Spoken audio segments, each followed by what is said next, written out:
There's a profound medrash in Koheles Rabbah that says that a person is referred to by three names. Masha Karan Lo Ava V'imai, the name that he's given by his parents, which really represents the aspirations and the hopes and the dreams that every parent has for a newborn child.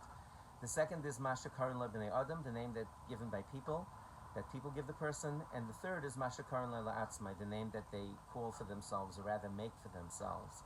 I think one of the nicest attributes and memories of Rabbi Dovid Trenk Zt'l would be that he gave 3 generations of students, of Talmidim, the opportunity to give themselves the third name through the eyes of his boundless love for them, his optimism in their future, and his ability to see the unique good in every single one of his thousands and thousands of students.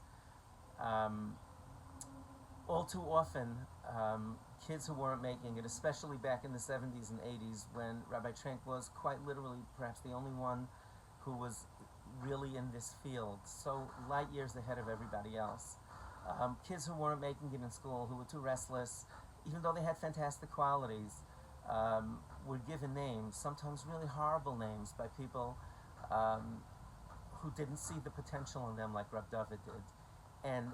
And those names would reverberate in their ears and often, God forbid, become part of their persona because that's how everybody saw them. And Rabbi Dovid gave them an opportunity to see themselves through his eyes, the potential and the hope and the aspiration, almost like the Shema Shekaran Lei Ava V'imai.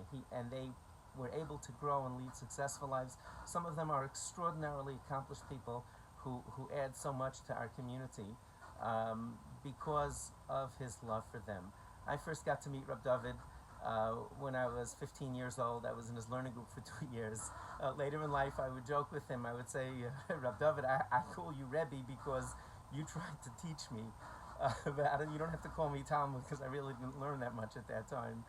And his learning group was indescribable. His booming voice, we just wanted to sleep and rest. I'll never forget sitting just totally zoned out.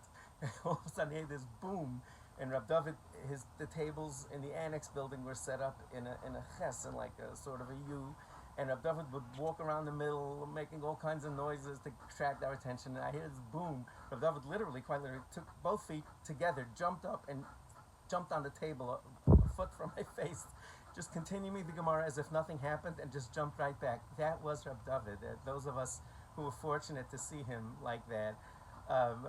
Someone just posted on my social media that he remembers Rabbi Dovid in learning groups. A kid came 10 minutes late to learning groups, and Rabbi Dovid asked him, "Why were you late?" And he said, "Well, I had to come from the bunk." So Rabbi Dovid said, "What? 10 minutes to get to your bunk?" He jumped over the fence, ran to the bunk and back in a minute and a half, and just went right back to teaching as if nothing had happened.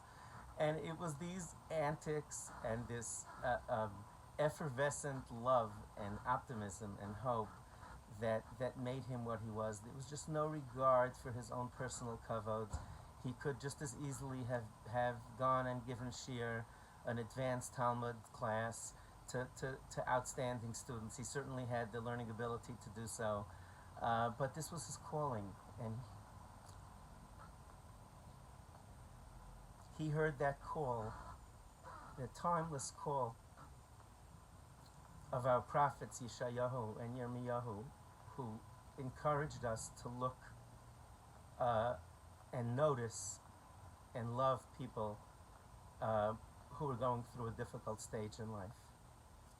He heard that calling and he responded to it. And what I find so fascinating is that in the mid-90s, in the 1990s, when people became more aware of this subject and started speaking about it and were on the lecture circuit talking about all of these things, myself included, Rabbi Dovid didn't for a moment, didn't even think like, "Hey guys, where were you until now?" or name drop and talk about things that he did. It was just irrelevant to him. He was so excited that people were talking about it. He would get up in public and support and sometimes yell out at a convention with thousands of people that people should pay attention to this. He was just an amazing, amazing human being. Rabbi Dovid, we're going to miss you very much. But your legacy will live on in the tens of thousands of lives you touched and the names that you allowed them to call themselves. May your memory be for a blessing.